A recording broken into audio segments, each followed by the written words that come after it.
Assalamualaikum warahmatullahi wabarakatuh. Perkenalkan, nama saya Jumarni dari kelas 12 I1. Adanya saya di sini ingin memaparkan materi tentang industri. Pengertian industri. Industri adalah seluruh kegiatan ekonomi yang mengolah bahan baku atau memanfaatkan sumber daya industri untuk menghasilkan barang bernilai lebih tinggi. Selanjutnya, klasifikasi industri. Bagian A berdasarkan sumber bahan baku. Yang pertama, industri ekstraktif adalah industri yang bahan bakunya diperoleh langsung dari alam. Misalnya industri pertanian, industri perikanan, dan kehutanan. Yang kedua, industri non-ekstraktif adalah industri yang mengolah lebih lanjut hasil industri lain. Misalnya industri kayu lapis, pemintalan, dan kain. Industri ketiga yaitu industri fasilitatif, disebut juga industri tersier, adalah industri yang kegiatannya berupa menjual jasa layanan untuk keperluan orang lain, misalnya perbankan, perdagangan, angkutan, dan pariwisata. Bagian B berdasarkan jumlah tenaga kerja.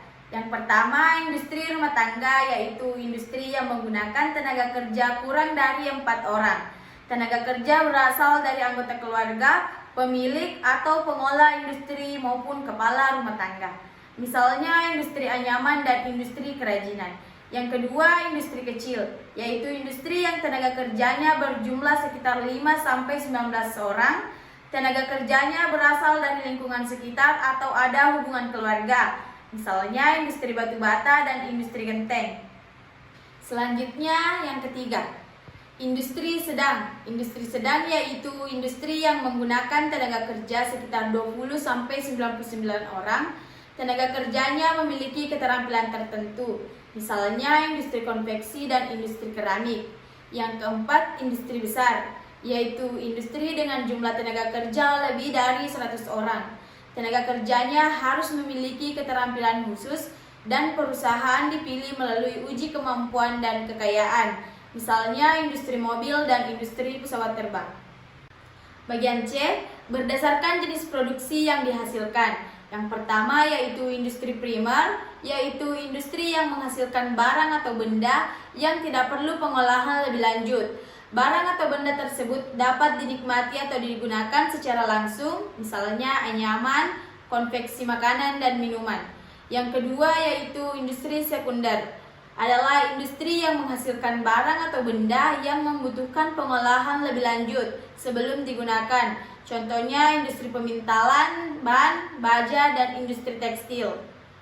Selanjutnya, industri tersier adalah industri yang hasilnya tidak bisa digunakan secara langsung karena menyediakan saja layanan yang mempermudah atau membantu kebutuhan masyarakat.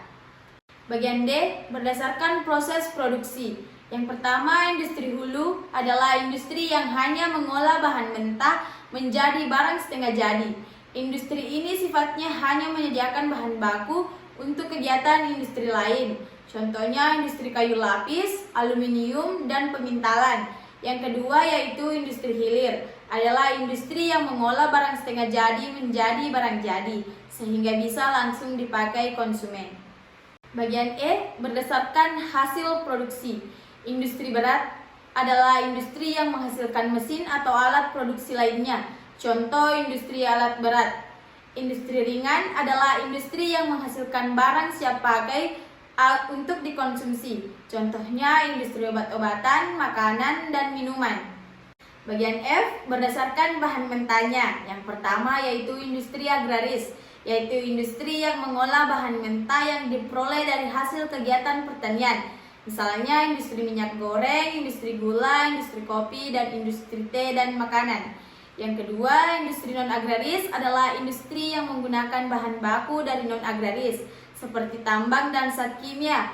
Bahan yang diolah dapat berupa bahan yang langsung dari tambang atau bahan yang tidak langsung, misalnya bahan tidak langsung adalah aluminium, besi, baja, dan emas. Bagian G berdasarkan orientasi industri.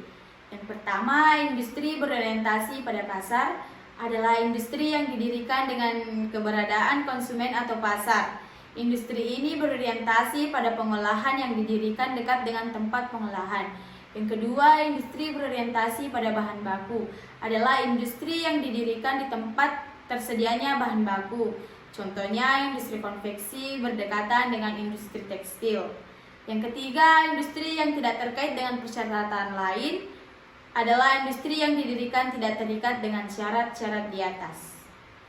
Bagian H, berdasarkan asal modalnya. Yang pertama, industri dengan penanaman modal dalam negeri adalah industri yang dapat dukungan modal dari pemerintah atau pengusaha nasional. Contohnya industri pariwisata. Yang kedua, industri dengan penanaman modal asing adalah industri yang modalnya berasal dari penanaman modal asing. Contohnya industri komunikasi dan perminyakan.